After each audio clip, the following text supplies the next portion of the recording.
पंडित जी, मेरा प्रश्न ये था कि आपने कहा कि हुंडाओ सरपनी काल के दोष की वजह से सभी तीर्थंकर के वर्ण काले सुवर्ण वर्ण के, सॉरी काले नहीं, सांवले सुवर्ण वर्ण के हरे वगैरह हुए थे। नहीं तो सुवर्ण वर्ण के ही होते हैं।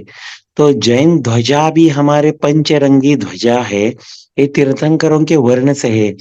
तो पहले जैन ध्वजा मध्ये हुंडावर स्वर्णिम काल के पहले मतलब सिर्फ स्वर्ण वर्ण की होती थी। बहुत अच्छा प्रश्न है। और मैं तो यूं कहूंगा, सबसे पहली बात तो आपके चिंतवन की दाद दूंगा कि कहाँ से ये ऐसा क्वेश्चन आप सोच करके लेके आए हैं कि पंचवर्ण की जो ध्वजा है वो कहाँ से निकली, कैसे निकली और कैसे बनी। कुल मिलाकर के बहुत अच्छा प्रश्न है। देखिए, जहां तक ध्वजा की बात है, मैं आपको इस बात पे मूल ग्रंथों की अपेक्षा से ध्यान आकर्षित करूंगा कि अपनी ध्वजा जो है ये केसरिया है, मूल ध्वजा। और केसरिया रंग का जो ध्वजा प्रतिष्ठा ग्रंथों में जब शास्त्रों को अपन पढ़ते हैं, प्रतिष्ठा रत्नाकर आदि ग्रंथ है, जिनसेन प्रतिष्ठा पाठ है, उसमें जब अपन मंदिरों के ऊपर ध्वजा लगाई जाती है तो वो ध्वजा एक तो होती है धातु की, एक जो सामान्य रूप से अपन कपड़े आदि की बनाने लगे हैं, वो धातु की ध्वजा पीतल आदि की, विशेष रूप से वो भी पीत वर्ण का स्वरूप उसमें दिया जाता है। जब हम कपड़े की ध्वजा की तरफ आते हैं तो कपड़े की ध्वजा का भी जो रूप बताया गया है, वो जो टेढ़े रूप में होती है ना, मतलब सीधी हो गई और फिर ऐसे क्रॉस होकर के फिर नीचे से पूरी लंबाईमान होती है, उस ध्वजा का वर्णन शास्त्रों में है। पचरंगी जो ध्वजा आजकल अपने यहाँ पे चल रही है, झंडे रूप में होती है। मैं अगर अपन आगम की दृष्टि से कहें तो वो ध्वजा नहीं है, वो झंडा है। झंडा शब्द, दो दो शब्द बहुत अलग अलग हो गए। क्योंकि जहां पर भी मंदिर जी में ध्वजा लगाने की बात आती है या ध्वजारोहण की बात आती है, जब अपन कोई भी प्रतिष्ठा करते हैं, पंचकल्याणक प्रतिष्ठा कहो, सिद्ध चक्र विधान कहो, या कोई भी किसी भी अवसर पर अपन ध्वजारोहण करते हैं, तो आपने कभी नोटिस किया हो तो ध्वजारोहण में कभी पचरंगी ध्वजा नहीं फहराई जाती, वो केसरिया ध्वजा ही फहराई जाती है, जिसका इस तरह से ही आकार हुआ करता है। तो मूल तो अपनी वही ध्वजा है। बाकी अ, हो सकता है ये चिंतन जो आपने दिया हमारा कभी ध्यान नहीं गया, या कभी पूज्य गुरुदेव के चरणों में जाएंगे या कहीं से ऐसा सुनेंगे या पढ़ेंगे कि तीर्थंकरों के वर्ण के अनुसार ये पांच रंग का जो ध्वजा का झंडा रूप जो अपना बन गया है, ये कहाँ से शुरू हुआ, तीर्थंकरों के वर्ण के कारण से शुरू हुआ या और किसी कारण से शुरू हुआ, ये थोड़ा सा एक खोज का विषय है। बाकी मूल ध्वजा तो जो है वो अपनी उसी रूप में केसरिया है, और उसी केसरिया ध्वजा का ही अपने को विशेष रूप से प्रचार प्रसार करना चाहिए। वो ही अपने लिए विशेष रूप से है। अब पचरंगा जो झंडा है स्वीकार अपन भी करते हैं, ऐसा नहीं कि वो गलत है, अपने जैनियों का है, अपन लोग उसको दिगंबर रूप में अपन जैनी के रूप में स्वीकार भी करते हैं। हो सकता है आपका चिंतवन बिल्कुल ठीक हो तो तीर्थंकर पांच तरह के अपने वर्ण विशेष रूप से हो गए, स्वर्ण वर्ण के तो होते ही हैं, दो नीले, दो लाल जिन, दो गोरे भगवान, दो तीर्थंकर जी हरे, तो उस रूप में उसका वर्ण दिया हुआ हो तो उस रूप में भी अपन उसको स्वीकार कर सकते हैं। पंडित जी, यही प्रश्न के आगे और एक मेरा चिंतवन जा रहा है। पंच परावर्तन मतलब मेरा नाम चंद्रगुप्त और आप हमारे पंडित जी, ऐसे ही कितने हजारों वर्ष पूर्व ऐसा ही फिर ये भाव होंगे कि आप पंडित जी होंगे, मैं चंद्रगुप्त होऊंगा, ऐसे हुआ था? मतलब यही से का मतलब पंच परावर्तन है? नहीं, इसमें थोड़ा सा अपन और विशेष रूप में जाएं। पंच परावर्तन में नाम एक समान हो ये जरूरी नहीं है। पंच परावर्तन का मतलब होता है अपन ने दुनिया का दुनिया का मतलब पूरे तीन लोक का ऐसा कोई स्थान नहीं जहां पर जन्म न लिया हो, ऐसा कोई आयु नहीं जो अपन ने प्राप्त नहीं की हो, ऐसा कोई पुद्गल नहीं जो अपन ने शरीर रूप में ग्रहण नहीं किया हो या भोजन आदि के रूप में ग्रहण न किया हो। द्रव्य, क्षेत्र, काल, भाव और भव, ये पांच प्रकार के परावर्तन हैं। अब जब भव परावर्तन की अपन बात करते हैं, भव का मतलब होता है पर्याय। अपन ने ऐसी कोई पर्याय नहीं है जो धारण नहीं की हो। अगर अपन ऊपर देवलोक की भी बात करें तो 9वें ग्रेवियक तक अपन जाके आ चुके। तो ये परावर्तन अपन बहुत बार कर चुके हैं। अब रही बात सिमिलरिटी की, हाँ पहले हम कभी किरण प्रकाश बने, आज वापस इस पर्याय में किरण प्रकाश बने, इसको हम नियामक नहीं बनाएंगे। लेकिन हाँ, मनुष्य हम बहुत बार बन चुके, मनुष्य पर्याय को बहुत बार प्राप्त कर चुके, ये सब चीजें हम बहुत बार लगा लेंगे। अगर हम इसको नियामक बना देंगे तो फिर जो नित्य निगोद से निकल करके और जीव आकर के और मोक्ष को प्राप्त कर जाते हैं, तो फिर उनके लिए वो नियम नहीं बनेगा कि वो पंच परावर्तन नहीं करेक्ट। किए, फिर उनके लिए ये बोलना पड़ेगा। जबकि ऐसा नहीं है। आचार्यों ने लिखा, जितना समय पंच परावर्तन में लगता है उतना समय अगर कोई नित्य निगोद में रह रहा है तो वही उसका पंच परावर्तन हो गया। और एक परावर्तन नहीं, अर्ध पुद्गल परावर्तन भी अनंत काल है। अर्धभुतगल परावर्तन भी अपन को बोलने में आ रहा है, एक बार सम्यक दर्शन की प्राप्ति हो गई तो अब संसार सिमट करके अर्धभुतगल परावर्तन रह गया। हाँ, हमने माना जहां पंच परावर्तन अनादिकाल से हम कर रहे थे, अब संसार छोटा सा रह गया। लेकिन उस अर्धभुतगल परावर्तन पे भी अपन गणित लगाएंगे तो वो भी बहुत अनंत संसार है, बहुत लंबा समय है। तो अपन स्वयं सोच सकते हैं कि पूरे पंच परावर्तन में तो कितना समय लगेगा। क्षेत्र परावर्तन में समझिए, पूरे तीनों लोकों का ऐसा कोई प्रदेश नहीं जहां पे जन्म न लिया हो। काल परावर्तन में उन्होंने क्या लिखा, 10,000 वर्ष की नरक की सबसे जघन्य आयु है। 10,000 वर्ष की हमने आयु प्राप्त की, नरक में जन्म लिया, नरक से निकल करके वापस मनुष्य या तिर्यंच बने, दोनों में से कोई एक बने। फिर वापस 10,000 वर्ष एक समय जन्म लिया की आयु लेकर के, फिर वापस मनुष्य तिर्यंच बने। फिर 10,000 वर्ष दो समय, 10,000 वर्ष तीन समय, 10,000 वर्ष चार समय, समय बोल रहा हूं मैं। समय कितना छोटा है, 1 मिनट में 60 सेकेंड, 60 सेकेंड में 1 सेकेंड में असंख्यात आवली और एक आवली में असंख्यात समय। ऐसा 33 सागर तक पहुंचना है। सोचिए, असंख्यात वर्षों का तो एक पल्य होता है और असंख्यात पल्यों का एक सागर होता है। कहाँ हम समयों की गिनती करते करते करते करते और 7वें नरक की आयु को पूर्ण करेंगे। और की है, हमने अनेकों बार की है। तो इसलिए ये बहुत अनंत काल होता है। लेकिन अनादिकाल से हम कर क्या रहे हैं, यही तो कर रहे हैं, भटक ही तो रहे हैं, कभी यहाँ कभी वहां, कभी वहां कभी यहाँ। तो ये सब व्यवस्थाएं बन जाती है। तो इसको इसी रूप में स्वीकार करें। नाम एक रूप ही हो ये जरूरी नहीं है। पर्याय की अपेक्षा जरूर आचार्यों ने उसे कथन किया है कि ऐसी कोई पर्याय नहीं जो अपन ने प्राप्त ना की हो। बहुत बहुत धन्यवाद पंडित जी। जय जय। जय विकास जय। जी को था। हाँ, जय जय पंडित जी। पंडित जी आपने वैसे बहुत क्लियर आपकी कर आवाज दिया नहीं है। आ रही विकास भैया। अब आ रही है? अब आ वन रही है मिनट भैया जी? अभी बोलिए। आ रही है? अब आ रही है? हाँ, थोड़ी कम आ रही है, 1 मिनट फिर से मैं। हाँ, अभी बोलिए। हाँ हाँ, मेरा भी लो में था। अच्छा, अब आ रही है ना भैया जी? हम्म। अच्छा भैया जी, आपने वैसे पंच परावर्तन के बारे में बोल के एक बहुत सारा मेरा दो क्वेश्चन था, उसका एक क्वेश्चन तो आप आंसर कर दिए। एक क्वेश्चन फिर भी रह गया, मेरे को जस्ट ये जानना था कि 84 लाख योनियों का एक जीव का मतलब पर्याय हो सकता, हर बार जीता मरता है, अलग अलग फॉर्म में जाता है। तो उसमें मनुष्य, जो मनुष्य रूप का जो एग्जिस्टेंस है, वो कितने बार मैक्सिमम पॉसिबल है एक जीव के लिए? 84 लाख योनियों में मनुष्य की 14 लाख योनियां कही गई है। ये कर्णान हाँ। युग सिद्धांत के अंतर्गत मैं आपको प्रमाण भेजूंगा, जिसमें 84 लाख योनियों का बंटवारा किया गया है। संभवतः मेरे को जहां तक याद है 14 लाख ही होना चाहिए।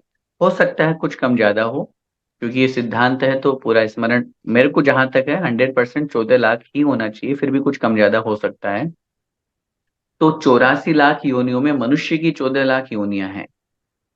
अब अपन ये कहते हैं प्रत्येक जीव की वहां पे एक एक योनि बताई है, पृथ्वी का एक की इतनी, जल का एक की इतनी, वायु का एक की इतनी, वनस्पति सबकी बताई गई है। 2 इंद्रिय की इतनी, 3 इंद्रिय की इतनी, ऐसे मनुष्य की योनियों का कथन किया गया है। तो इन सब योनियों में अपन भटक चुके हैं। जब अभी भव परावर्तन की बात आ रही थी तो पर्याय, इन सब पर्यायों को अपन ने प्राप्त किया। योनि, योनि का मतलब क्या है? योनि का मतलब है जन्म स्थान। जिस स्थान पर जीव का जन्म होता है, मूल रूप से आचार्यों ने वो 9 प्रकार की योनियां बताई। आचार्य भगवंत उमा स्वामी महाराज जी ने तत्वार्थ सूत्र जी में सचित्त शीत संवृता सेत्रा मिश्राश्चेक्षस्तद योनिय है, ऐसा सूत्र लिखा दूसरे अध्याय में। 9 प्रकार की योनियां होती है। सचित्त योनि, अचित्त योनि, सचित्ता चित्त योनि, शीत योनि, उष्ण योनि, शीतोष्ण योनि, संवृत योनि, विवृत योनि और संवृत विवृत योनि। योनि की परिभाषा क्या दी उन्होंने बताया, जिस स्थान पर जीव का जन्म होता है उस स्थान का नाम है योनि। जैसे उदाहरण, यहाँ पे इस टेबल पे आपने शक्कर रख दी, मीठा कुछ गिर गया और थोड़ी देर में जीव उत्पन्न हो गया, वहां चींटी आ गई। तो वो मीठा पदार्थ का स्थान उस चींटी के लिए उत्पत्ति का निमित्त बन गया। जैसे माँ का गर्भ, स्त्री का गर्भ जो स्थान है वो योनि है, कि वहां पर जीव जन्म ले सकता है और लेता है। जैसे देवों की उपात शैयाएं, है ना? तो ये जो सारी की सारी योनियां, ये 9 प्रकार की मुख्य रूप से हो गई। सचित्त का मतलब होता है जीव सहित योनि, जहां जीव हैं वो जीव सहित योनि सचित्त योनि कहलाती है। अचित्त योनि जीव रहित योनि, जो योनि वाला जिस जो स्थान ऐसा है जहां जीव नहीं है पहले से। अब जैसे माँ का गर्भ है, स्त्री का गर्भ उदाहरण उन्होंने दिया, वो सचित्त योनि है। उपात शैया जो है, वो उपात शैया एक अजीव वस्तु है, शैया, उसमें कोई जीव नहीं है, ये ना वो जीव से बनी हुई है, लेकिन उसके अंदर जीव आएगा, वो एक अलग बात है। तो योनि जो है जहां जन्म हो रहा है वो अचित्त है, वो जीव रहित स्थान है। कुछ ऐसे स्थान होते हैं जहां जीव पहले होते भी और नहीं भी होते हैं। अब जैसे जमीन है, अब जमीन पे जो जीव उत्पन्न होते हैं समूर्छन जीव है। अपने यहाँ जन्म 3 प्रकार के बताएगा ना, उपात जन्म, गर्भ जन्म और समूर्छन जन्म। है, पढ़े हुए हैं ये सब विषय? नहीं पढ़े हुए? नहीं। हाँ, कोई बात नहीं, आप धीरे धीरे आप आगे बढ़ेंगे तो इन विषयों को भी पढ़ेंगे। तो समूर्छन जन्म का मतलब होता है जो वातावरण के अनुसार अपना जन्म स्थान बना लेते हैं, योनि बना लेते हैं और जन्म ले लेते हैं। जैसे अपन ने लाइट जलाई, अब अभी तो कोई भी मक्खी मच्छर नहीं है, एक भी मच्छर नहीं है। 5 मिनट बाद वहां मच्छर आना शुरू हो जाएंगे। कहाँ से आए? जबकि पूरा पेक है। टोटल आप पूरा पेक कर दीजिए, उस लाइट को भी पेक कर दीजिए, तो भी उसके अंदर कीड़े पैदा हो जाएंगे। तो ये समूर्छन जन्म है। आप अपन देखते हैं नदी तालाब आदि में या पर्वतों के ऊपर ये पेड़ पौधे कहाँ से उग जाते हैं अपने आप? हम्म। ये कहाँ से आ जाते हैं? अपन ने तो कोई बीजारोपण नहीं किया, कोई खेती नहीं की, अपने आप ही हो जाते हैं। ये सब समूर्छन जन्म है। एक इंद्रिय से लेकर के 4 इंद्रिय तक के जीवों का नियम से समूर्छन जन्म होता है। तो ये जन्म, ऐसे जन्म के 3 प्रकार, तो जो योनि की आप बात कर रहे हैं, तो ऐसे ये 9 प्रकार की योनि बनाई गई। शीत योनि, जो ठंडे स्थानों पर जिनका जन्म होता है वो शीत योनि वाले जीव कहलाते हैं। गर्म स्थानों पर जिनका जन्म होता है वो उष्ण योनि वाले जीव कहलाते हैं। और शीतोष्ण, जहाँ कुछ ठंडक और कुछ गर्माहट रहती है। ऐसे ही संवृत, विवृत और संवृत विवृत। संवृत का मतलब होता है ढकी हुई योनि, जो स्थान ढका हुआ होता है। जैसे उपाशय्या, वो ढकी हुई है। विवृत योनि, जितने भी समूर्छन जीव है सब खुले में पैदा होते हैं, विवृत योनि है। और माँ का गर्भ जो हो गया, स्त्री का पेट, वो संवृत विवृत, कुछ खुला हुआ कुछ ढका हुआ। तो इस तरह से उन्होंने पूरी 9 योनियों में बंटवारा किया, कौन से जीवों का कौन सी योनि से जन्म होता है। और उसी 9 योनि को उन्होंने और डिटेल करते करते करते करते 84 लाख योनियां बनाई। इस तरह से 84 लाख योनियां हैं। उसमें मनुष्य की भी योनि है। उन सब योनियों में अपन भटके हैं, अपन बोलते हैं ना, ये लग 84 योनि में भगवान हम भटकते हुए आ रहे हैं। तो इन सब योनियों में, इन सब जन्म स्थानों पर अपन ने जन्म लिया है, पर्याय को प्राप्त किया है, जन्म मरण के दुखों को भोगते आ रहे हैं। इस तरह से उसको समझना चाहिए। बहुत बहुत धन्यवाद। इंदिरा जी जैन, सॉरी, ऋचा जी जैन। जय जिनेन्द्र भैया जी। जय जिनेन्द्र। आपके पास में एक और चल रहा है शायद कोई, तो उसको आप दूर कर दीजिए, उसकी वजह से ये डिस्टर्ब होगा।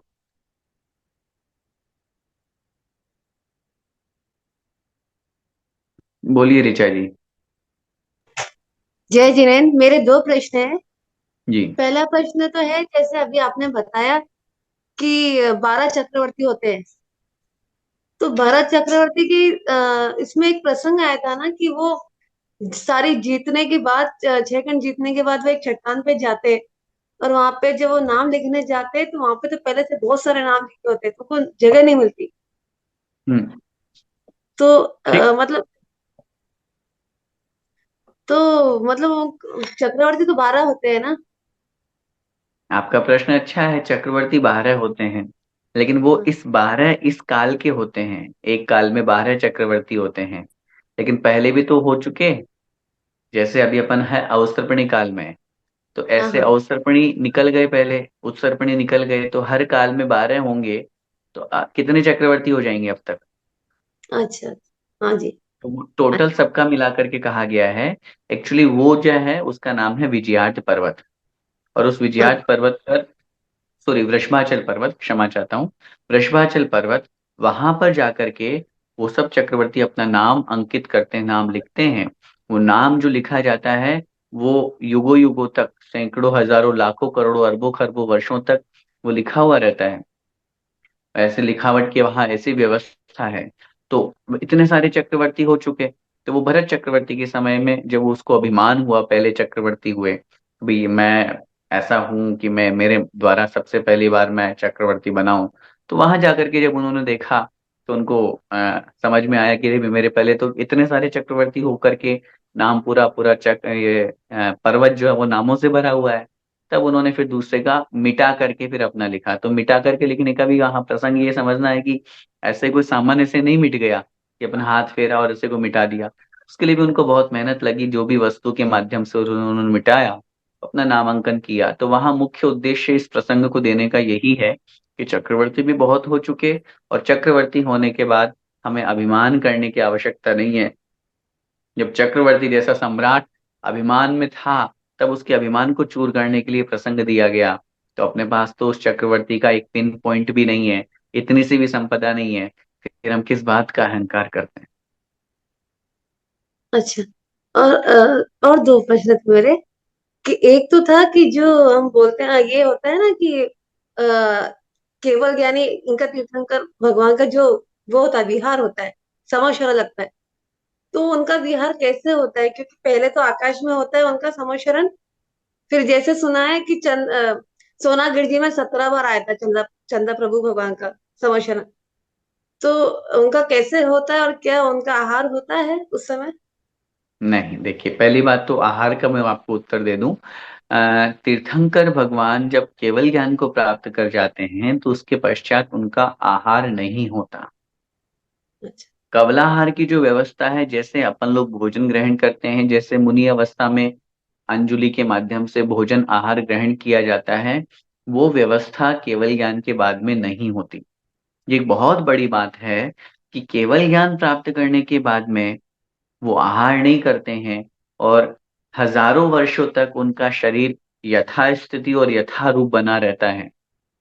कोई ये तर्क कर सकता है कि जब भोजन के बिना हमारे शरीर में कमजोरी आ जाती है, तो फिर ऐसे तो तीर्थंकरों के शरीर में भी कमजोरी आ जाती होगी, तो फिर क्या सोचे उसके बारे में? तो उसके लिए आचार्यों ने उत्तर दिया है, क्योंकि भोजन की जो इच्छा होती है वो मोहनीय कर्म के कारण से होती है। मैं भोजन करूं, खाने की जो इच्छा है, राग होता है, और मोहनीय कर्म नष्ट हो चुका है, तो इसलिए उनको इच्छा है नहीं है। दूसरा कारण है, शरीर जो चल रहा है वो भोजन के माध्यम से चलता है, लेकिन जब शरीर औदारिक से परमोदारिक शरीर हो गया, अब उनके शरीर में त्रस जीवों का अभाव हो गया, उनके शरीर में निगोदिया जीवों का अभाव हो गया। क्योंकि हम जो भोजन ग्रहण करते हैं, तो हमारे खून में, मांस में छोटे छोटे जीव होते हैं जो उस भोजन से अपना आहार लेते हैं। जब वो जीव ही उनके शरीर में नहीं रहे, तो फिर वो आहार के लिए उनका शरीर क्षीण, आहार के बिना उनका शरीर क्षीण होगा ही नहीं, यथास्थिति बना रहेगा। और तीसरा कारण आचार्य ने बताया, तीर्थंकरों का या केवली भगवान का नो कर्माहार होता है। नो कर्माहार का मतलब होता है, नो कर्म का मतलब शरीर। शरीर की योग्य जो वर्गणाएं हैं उनको वो प्रति समय ग्रहण करते हैं, वो ही व्यवस्था या वो ही आहार उनका वहां पर हुआ करता है। इससे उनका शरीर हजारों वर्षों तक यथास्थिति में बना रहता है, इसलिए उनको आहार नहीं होता है। दूसरी बात जो आपने कहा कि केवल ज्ञान प्राप्त करने के बाद या समोषण होने के बाद में उनका विहार कैसे होता है, इसका उत्तर आचार्य भगवंत जिनसेन स्वामी महाराज ने हरिवंश पुराण में बहुत अच्छी तरह से दिया हुआ है। उन्होंने वहां पर बताया कि जैसे ही भगवान को केवल ज्ञान की प्राप्ति हुई, भगवान 5,000 धनुष ऊपर उठ गए, समोषण की रचना हो गई। अब यहाँ जब तक समोषण लगना था लग गया। अब जब आगे भगवान का विहार होना है तो सौधर्मेंद्र वहां पर जैसे अनाउंस करते हैं, संचालक होते हैं, वैसे सौधर्मेंद्र अवधि ज्ञान से जान लेता है कि अब भगवान का विहार होने वाला है। तो वो अंतिम धर्म सभा होने से पहले सबको वहां पर अनाउंस करते हैं कि अब भगवान का इस उपदेश के बाद में विहार होगा, इस दिशा में होगा। जो लोग चलना चाहें भगवान के साथ साथ वो यहीं समोषण में रहें, और जो लोग नहीं चलना चाहते हैं वो सीढ़ियों के माध्यम से नीचे उतर जाएं। ये अनाउंस होने के बाद में, क्योंकि 3 गति के जीव वहां पर होते हैं, मनुष्य गति के, तिर्यंच गति के और देव गति के। तो देव गति के देवों को तो कोई आपत्ति है ही नहीं, देव देवियों को, बच्चे मनुष्य और तिर्यंच। तो आचार्य जिनसेन स्वामी महाराज ने हरिवंश पुराण में लिखा कि जो नीचे उतरना वो उतर गए, उनके अलावा शेष बचे हुए मनुष्य तिर्यंचों के लिए देवता फ्लाईओवर बना देते हैं। जैसे विजयात पर यूं मान लीजिए कि अपने विभलाचल पर्वत से विहार होकर के और भगवान राजगृह में जा रहे हैं महावीर भगवान, तो वहां से वहां आकाश में फ्लाईओवर बन जाएगा मनुष्य तिर्यंचों के लिए। भगवान आगे, उनके आगे धर्मचक्र, फिर अष्टमंगल, फिर भगवान और पूरे देवता, और पूरा पूरा समोषण उसका वर्णन दिया हुआ विहार का भी, कि कितने कैसे चलते हैं, किसके पीछे क्या, किसके पीछे क्या, किसके पीछे क्या। नीचे से मनुष्य तिर्यंच देखते हैं, ऊपर देख करके जय हो भगवान, जय हो, जय हो, जय हो, क्योंकि देवदुन्दुभी वादन करते हुए सब इन सब चीजों के साथ में आगे बढ़ते हैं। तो ये प्रोसेस हुआ करती है। वहां जैसे ही पहुंचे, अब जैसे भगवान तो यहाँ से विहार कर गए, अब समोषण लिया और देवों ने वो समोषण पूरा का पूरा उठा करके जहाँ उनका आगे प्रस्थान होकर के जहाँ उपदेश होना है वहां पर जाकर के उन्होंने उसको रख दिया, समोषण को। ये व्यवस्था बनती है। और वो देवता तो अब आकाश मार्ग पे चलते हैं, मनुष्य तिर्यंचों के लिए फ्लाईओवर बना दिया जाता है और उस पर चल करके और वो अगले समोषण में पहुंचते हैं। ये व्यवस्था विहार की भगवान की होती है। अच्छा, धन्यवाद भैया जी। और एक प्रश्न था कि हम जैसे पूजा करते हैं तो हम तो जिनवाणी बोलते हैं, लेकिन उसमें मैक्सिमम तो जो पूजा रहती है वो तो पंडितों की रहती है। वो तो आचार्य आचार्य या माता जी लोगों की तो उसमें मतलब वो अलग ही बुक रहती है। जो नॉर्मल है तो पंडितों की रहती है, तो उनको हम जिनवाणी बोलना चाहिए। देखिए, ये लोक व्यवहार का शब्द आ गया है जिनवाणी। वास्तव में जिनवाणी तो जो जिनेंद्र भगवान की वाणी है, वो आचार्य प्रणीत कोई ग्रंथ या शास्त्र है, वो ही जिनवाणी के रूप में मानी जाती है। लेकिन अब चूंकि उन पूजन की पुस्तकों में या पूजन की जिनवाणी शब्द का प्रयोग अपन करें तो उनमें तत्वार्थ सूत्र भी है, जिन सहस्त्र नाम स्तोत्र भी हैं, भक्तामृत स्तोत्र आदि भी हैं। तो ये सब चीजें आजकल ऐड होने लगी है, इसलिए अपन लोग उसको जिनवाणी बोल देते हैं। वास्तव में वो पूजन की पुस्तक है, अपन उसको पूजन की पुस्तक भी बोल सकते हैं, इसमें कोई दोष नहीं है। लेकिन अब सम्मान रूप देने के लिए जिनवाणी बोल देते हैं। हकीकत यही है कि मूल जिनवाणी तो जो है वो आचार्य प्रणीत ग्रंथ ही होता है। धन्यवाद भैया जी, बहुत बहुत जय धन्यवाद। जय। अर्चना जय जी, श्री जय। जय जैन पंडित जी।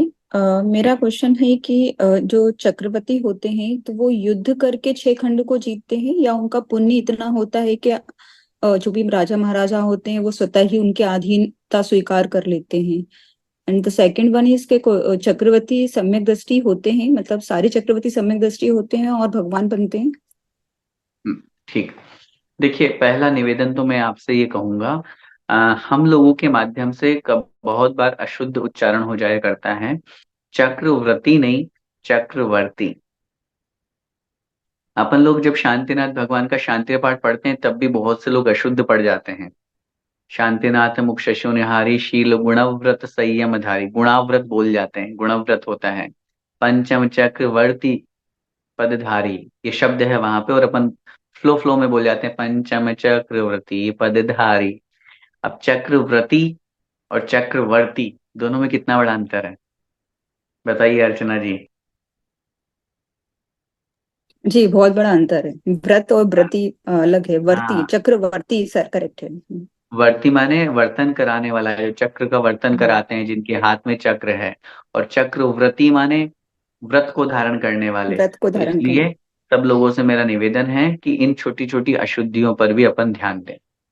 दो बातें आपने कही कि चक्रवर्ती का इतना पुण्य होता है या उन्हें युद्ध करना पड़ता है।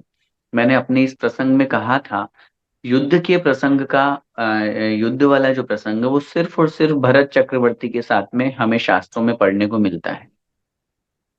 अन्य चक्रवर्तियों के बारे में जब अपन पढ़ते हैं तो आचार्यों ने कहा, जब चक्रवर्ती अपनी दिग्विजय करने के लिए यात्रा को निकलते हैं, तब जहां जहां जिधर जिधर जाते हैं वहां वहां के राजा पहले से ही आकर के उन्हें नमोस्तु करते हैं, मतलब प्रणाम करते हैं, क्षमा चाहता हूँ, नमोस्तु नहीं, प्रणाम करते हैं।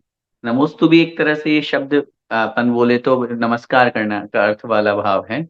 उन्हें प्रणाम करते हैं, उनकी सेवा करते हैं, उनकी आवभगत करते हैं, उनका अभिनंदन करते हैं और उनकी अधीनता अपने आप स्वीकार कर लेते हैं। तो चक्रवर्ती का पुण्य ही इतना होता है कि वो जहां जाते हैं वहां से उन्हें खूब सम्मान, मान सम्मान मिलता है और अधीनता अपने आप ही स्वीकार हो जाती है। युद्ध करने की आवश्यकता नहीं पड़ती।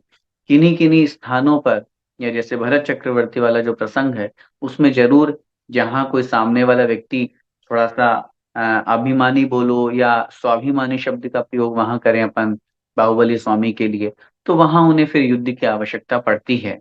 और ये भी निश्चित है कि युद्ध भी करेंगे तो विजय तो चक्रवर्ती की ही होगी, क्योंकि वो नियोगी पद है। सबको पता है कि ये चक्रवर्ती बन रहे हैं, बनेंगे, तो निश्चित रूप से जब युद्ध में जीतेंगे ही जीतेंगे। यही तो बात भरत और बाहुबली के सामने आई थी कि जब जब उन दोनों के मंत्रियों ने बोला कि ये तो युद्ध हो रहा है, यहाँ तो दोनों लड़ भिड़ रहे हैं, दोनों तो चरम शरीर, ये मोक्ष चले जाएंगे और कितने लोगों की मृत्यु हो जाएगी।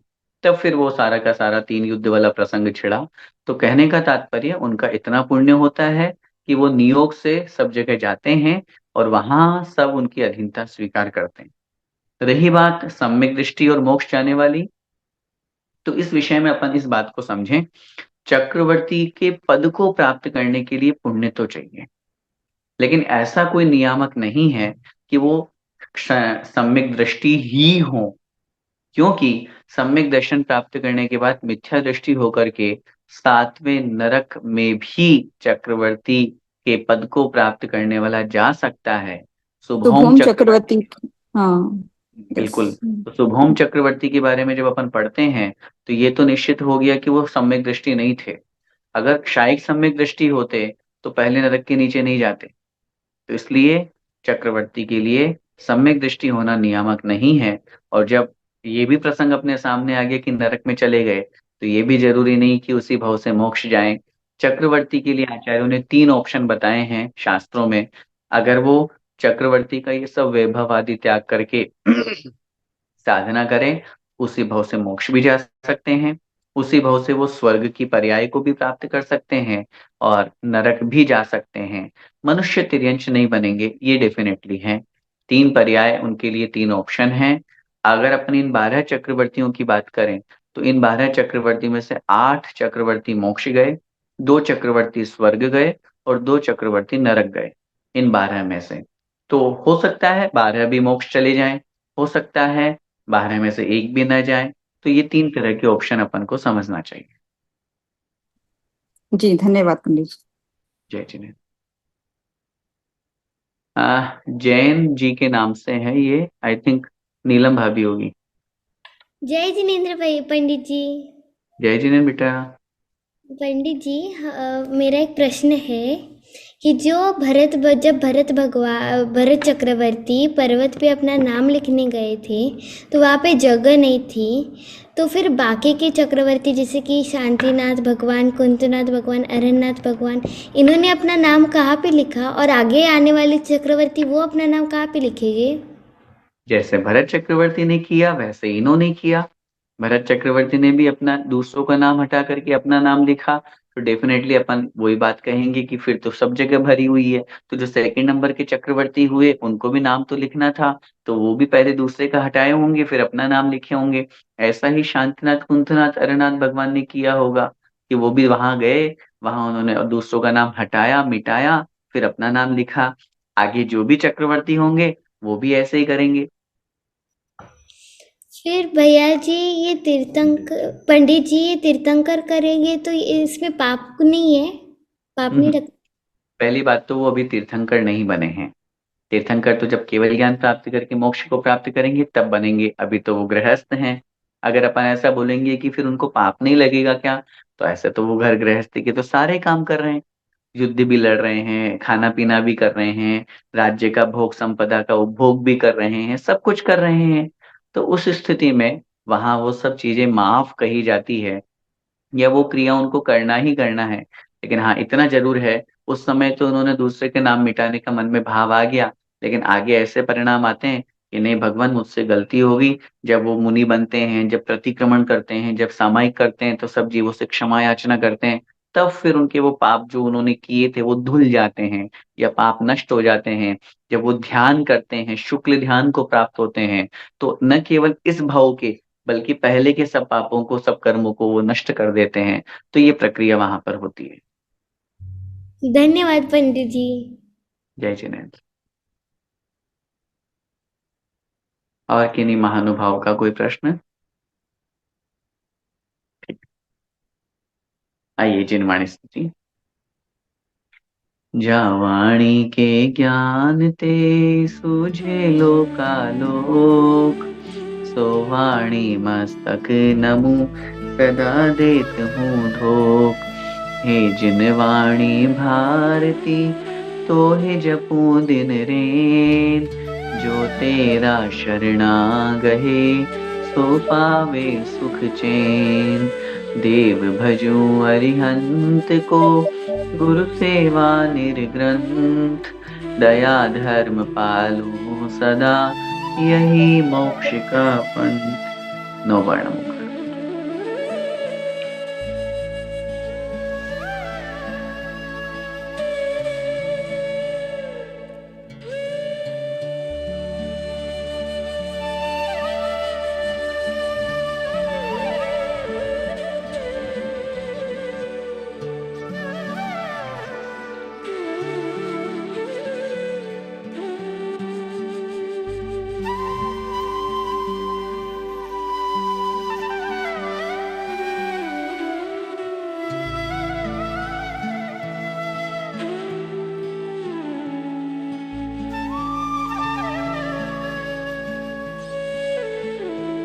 बोले द्वादशांग जिनवाणी माता की जय हो। संत शिरोमणि आचार्य भगवंत श्री विद्यासागर जी महामुनि राज की जय। जय। गुरुदेव निर्यापक श्रमण मुनि पुंगो श्री सुधा सागर जी महाराज की जय। पढ़ाई दीपस्थ समस्त महामुनि राजों की जय। सभी को जय जिनेन्द्र। जय जिनेन्द्र। जय जिनेन्द्र।